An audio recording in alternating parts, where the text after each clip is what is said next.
Guys, tiger মুরগি গোশ আছে তাই পিঠা খাচ্ছি এখন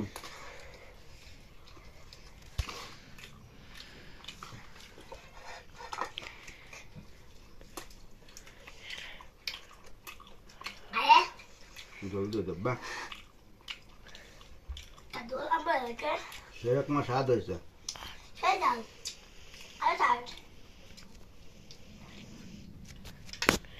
আর কোনো গরুর গোশত ছাড়া আমি আর জীবনে কিনবো না এই শুক্রবারে গরুর গোশত কিনবো না টাইগার মুরগির গোশ পাখিতে পিঠে সেরকম স্বাদ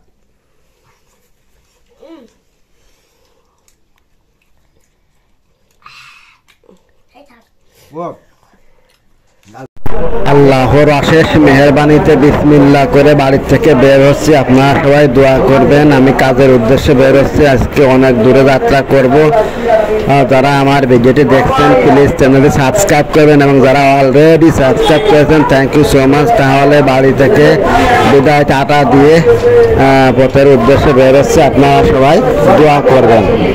প্রিয় ভিউয়ার্স, আপনাদের শুভকামনা এবং ভালোবাসায় প্রতিদিনের মতো আজকেও কাজের উদ্দেশ্যে বেড়ে গেলাম। রুজির বিষয়ে আল্লাহর উপরে দোয়া করে বেরোয় পড়েছি। ইনশাল্লাহ দেখা যাক কি হয়। প্রিয় ভিউয়ার্স, সবাই আমার জন্য দোয়া করবেন, আপনাদের জন্য দোয়া রইল।